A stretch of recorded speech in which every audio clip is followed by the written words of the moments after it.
No one knows why the world's oldest white tiger would suddenly turn down her favorite fresh bison on a sweltering Singaporean night. The White Tiger area of Singapore's Night Safari Park is eerily quiet at night, with the snowflake's signature silvery white hairs glowing softly in the moonlight amid the tropical vapor.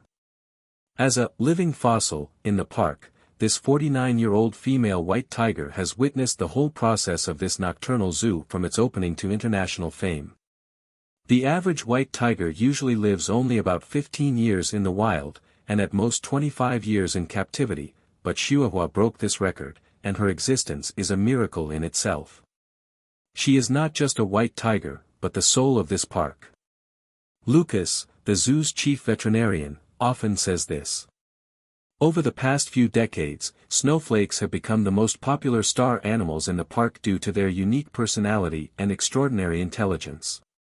She would pace gracefully as visitors passed, occasionally pausing to gaze thoughtfully at the crowd beyond the glass walls with those amber eyes. However, what really made Snowflake a legend was her relationship with Dr. Sarah Chen's friendship spanned 2 decades. Sarah, a well-known Chinese expert in wildlife behavior, was destined to encounter Snowflake. It was 2004, when young Sarah was still a graduate student, and while conducting research on the behavior of white tigers, she accidentally discovered that snowflakes had amazing learning abilities and emotional expressions. At that time, I saw her drawing circles on the ground with her paws, Sarah recalled in an interview, and those were not random marks, but regular patterns. She was trying to communicate with us. This discovery shocked the entire scientific community and opened up a unique emotional bond between Sarah and Snowflake. In the years that followed, Sarah visited regularly to study Snowflake's behavior patterns and record her emotional expressions. They have developed a bond that transcends species, and Sarah has even learned to decipher Snowflake's subtle facial expressions and body language. Employees at the park know that on days when Sarah visits, Snowflake is always very active. She would wait by the fence in advance, and would let out a distinctive low growl of welcome when she heard Sarah's footsteps. Sometimes, they spend time together quietly in the moonlight, Sarah humming an ancient Tibetan chant while Snowflake lies peacefully on the sidelines, her tail wagging gently as if dancing to the rhythm of the music. However, on this seemingly ordinary night, the entire park is about to usher in an unexpected turn. While the caretaker routinely brought Snowflake's favorite dinner, the aged white tiger queen gave it a casual glance and turned to her old place in the corner of the fence, leaving an untouched patch of food and a belly full of questions. Snowflakes haven't eaten today. Breeder Xiao Chen's fingers trembled slightly as he wrote this line on his work log. It's the 3rd day. After that night a week ago, Snowflake's unusual behavior was not limited to refusing to eat. The white tiger queen, who had always been in good spirits, began to become lethargic, and her once bright amber eyes lost their former brilliance. She no longer looked at visitors curiously, and even her favorite evening walk began to shone away, just huddled behind her favorite boulder. Immediate action must be taken.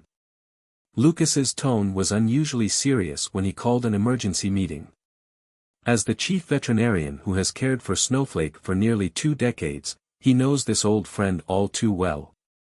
On the whiteboard, he quickly wrote down the Snowflake's recent vital signs: body temperature, heart rate, respiratory rate, all slowly but surely deviating from normal. "We've tried to change the type of food," said Sister Wang, the head of the breeding group, with concern in her voice, "the tender lamb, her favorite bison, and even the live game she specially prepared, but she didn't even look at it. The entire medical team is under unprecedented tension. Snowflake is not only the world's longest-lived white tiger, but also the spiritual symbol of the entire zoo. Her condition tugs at everyone's heart." The keepers took turns keeping watch outside her enclosure, hoping to spot any signs of improvement. However, as time went on, the situation continued to deteriorate. By the 5th day, Snowflake began to show symptoms of dehydration. Her fur had lost its luster and had become dull and yellow. Even more worrying, she began to refuse to drink. The medical team had to consider the use of mandatory fluid injections. But it was too painful for her, Lucas said, rubbing her tired eyes, and with her current age and condition, forced treatment could have done more damage. Just when the team is in a dilemma, an unexpected discovery unnerves everyone. The security guard, who patrolled the night, noticed that the snowflakes had begun to draw circles on the ground, just like she had done when she had communicated with Sarah when she was younger. But this time, those circles are disorganized, like a desperate person looking for an exit in the dark. Informed Sarah. Lucas finally made the decision. I know she's doing research work in Tibet now, but Xuehua needs her. This may be our last chance. When night once again covers Singapore Night Zoo, the snowflakes are still lying quietly in her corner. The moonlight shone through the gaps in the leaves, casting a pale outline. The lights in the park were on as usual, but this time, no one knew how many sunsets and sunrises the White Tiger Queen would see in the land she had guarded for most of her life. In the distance, a rapid ringing of the telephone broke the silence of the night. It was a call back from Tibet. Her organs are failing. Lucas's voice echoed through the conference room, and the inspection data displayed on the projector was a relentless confirmation of this brutal truth. Singapore's top animal medical team came together, and anxiety was written all over everyone's face. It's been a full week since Snowflake first refused to eat. During this period, her weight plummeted by nearly 15 kilograms, and her originally majestic body became thinner. More worryingly, her kidney function began to abnormal, and blood tests showed signs of failure of varying degrees in several vital organs. We have to do the mandatory treatment immediately, said Dr. Bush, a wildlife expert from Australia. Thompson advises, intravenous nutrient solution and antibiotics, otherwise she won't survive the week. Lucas shook his head. Snowflakes aren't your average patient. At her age, the risks of forced treatment are too great. You see. He pulled up last night's surveillance footage. In the picture, as the paramedics try to approach the snowflakes, the once docile white tiger bares its fangs and lets out a low warning roar. It was a wild awakening, as if she was defending something. She's refusing human intervention, Ms. Wong whispered, just like she's refusing food. Maybe it's her choice. As soon as the words ended, the conference room fell into a heavy silence. Everyone understood the meaning of Sister Wong's words. In the wild, old beasts often choose to be alone and look for a quiet place to die peacefully. This is the law of nature, the cycle of life. But for Xuehua, who has lived in an artificial environment for nearly half a century, this instinctive awakening caught everyone off guard. At the same time, the condition of the snowflakes touches the nerves of the entire zoo. The other white tigers, especially the offspring with whom she was related, began to show unusual agitation. They paced back and forth in their respective enclosures, occasionally letting out a low roar, as if echoing some unseen call. It's incredible, exclaimed one researcher, that they seem to sense the state of snowflakes. This kind of group affective response is extremely rare in white tigers. While the medical team was arguing, Xuehua's condition suddenly deteriorated. At 3 p.m., surveillance showed that she began to have difficulty breathing, with each breath accompanied by significant pain. The emergency response team immediately arrived at the scene, but was shocked by an unexpected image. Snowflake was using her remaining strength to draw circles one after another on the ground. The circles are more regular than before, more like a deliberate message. It's her calling Sarah, Lucas snapped into her mind, just like she did 20 years ago. The medical team tried to approach her again, this time with sedation and first aid equipment. But Snowflake used the last of her strength to stand up, and a hint of the majesty of the past flashed in her cloudy eyes. She slowly retreated until she reached the deepest part of the fence, the corner where the moonlight could never reach. Sarah is already on her way. The director walked into the conference room with her phone, and she put down all her work in Tibet and was on the fastest flight. But, he paused, it won't be there in 12 hours at the earliest. All eyes turned to the surveillance screen.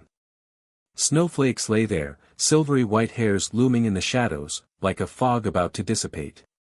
No one knew if she would be able to wait for Sarah's arrival, but they all knew that at this moment, the aged white tiger queen was making her last stand. As night falls, the entire zoo is enveloped in a heavy atmosphere that has never been seen before. In the distance, the roars of other white tigers echoed under the tropical night sky like a low elegy. When Sarah's footsteps echoed in the White Tiger district, the sky in Singapore had just turned white. She didn't bother to wipe the dust on her face, and she didn't even have time to put down the backpack she was carrying, so she rushed straight to the snowflake fence. After a long journey of 20 hours, from the Tibetan Plateau to the equatorial island country, all the fatigue at this moment turned into heart-wrenching pain at the moment of seeing the snowflakes. "Oh my God, Snowflake!" Sarah's voice choked up. The white tiger lying in the corner was already dying, and the body that was once full of strength now seemed so fragile. But at the moment when Sarah's voice sounded, Snowflake's ears moved slightly. She struggled to raise her head, a faint glint in her cloudy eyes. "Let me in." Sarah turned to Lucas, who was standing to the side, with unmistakable firmness in her voice. "It's too dangerous," Lucas hesitated, "she's in a very unstable state right now, even if you..." "Trust me," Sarah looked Lucas in the eye, "and we've built a relationship between the researcher and the subject over the past 20 years.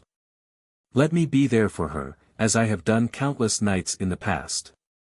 After a few minutes of intense discussion, Sarah was allowed to enter the fence under strict security protocols.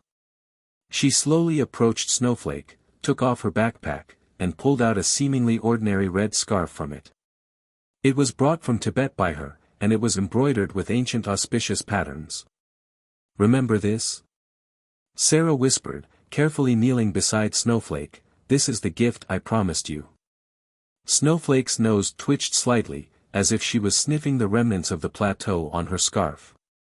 Suddenly, she moved her body with all her might, resting her head lightly on Sarah's lap. This action caused the onlookers to gasp, but Sarah smiled with relief, tears falling silently. "I know you've been waiting for me," she stroked Snowflake's head, her voice soft as if she were coaxing a child, "waiting to say goodbye to me, right?" Snowflake let out an extremely faint whimper, and her amber eyes stared at Sarah, as if to etch her appearance forever in her memory. In this moment, time seemed to stand still, and all sounds around it disappeared, leaving only the silent dialogue between the two best friends across species. Sarah pulled a small tape recorder out of her backpack and pressed play. The ancient chanting of the highland herders flows slowly, intertwining with the early morning mist. It was the sound of heaven she recorded in Tibet, with the holiness and eternity of the snow-capped mountains. "You know what?" Stroking the snowflake's hair, Sarah whispered, "In Tibetan legend, the white tiger is the embodiment of the mountain god. They believe that when a white tiger dies, its soul will return to the purest snow-capped mountain." Snowflake's breathing calmed a little, as if soothed by the distant voice. She turned her head slightly, rubbing the tip of her nose against Sarah's palm, just as she used to do when she was younger. This familiar gesture made Sarah unable to control her emotions anymore. "Remember the first time we met? You had just arrived in Singapore, stubborn and scared. It was you who taught me how to communicate with you and how to understand the language of animals." Sarah's voice choked. "Over the years, you have not only been the object of my research, but also my most precious friend." Suddenly, Snowflake's body trembled slightly, and she struggled to raise her head, looking over Sarah's shoulder to the sky in the distance. The morning light is breaking through the clouds and spilling the first rays of sunlight onto the earth. In this light, her eyes became unusually clear, as if she had returned to the splendor of her youth. "What is she looking at?" a paramedic asked softly. Lucas stared into the distance and replied softly, "Perhaps, she saw where she really belonged." At this moment, the entire White Tiger district suddenly resounded with roars one after another. The other white tigers stood by their respective enclosures, raising their heads and calling low, long. There was both reluctance and blessing in this voice, like a solemn farewell ceremony. Snowflake's ears pricked up, and she raised her head one last time, giving a faint but clear response with all her might. There are so many indescribable emotions in that voice, the nostalgia for life, the yearning for freedom, the gratitude for friends, and the anticipation of the unknown journey. Sarah hugged Snowflake tightly, feeling her waning heartbeat.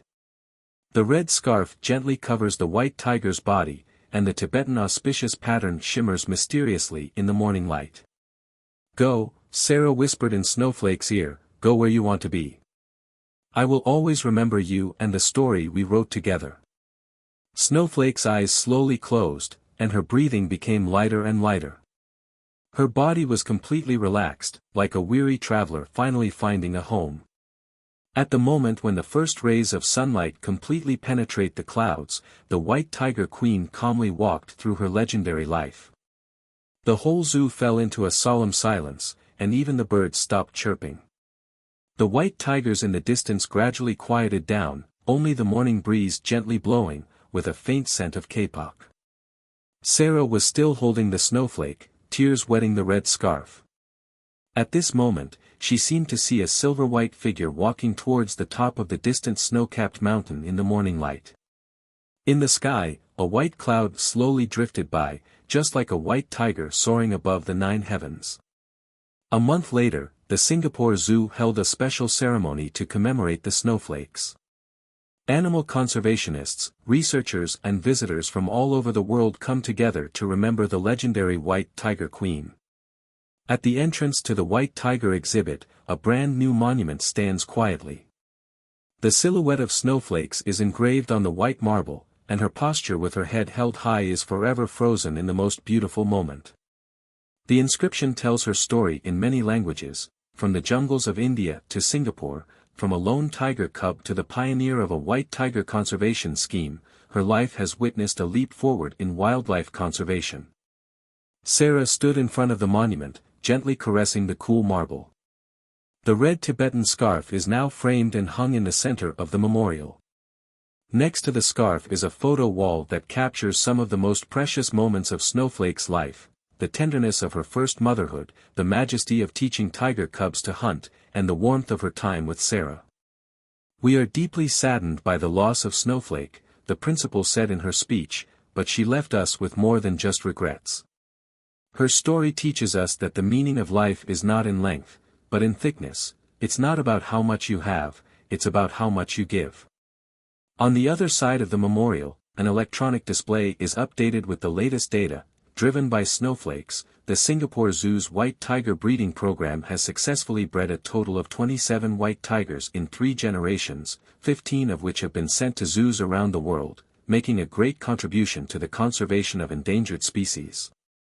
"This is the most precious gift she has left us," Sarah said in an interview. "She taught us how to live in harmony with nature and how to treat every life with love and respect." As the sun sets, the sky in Singapore is dyed golden red.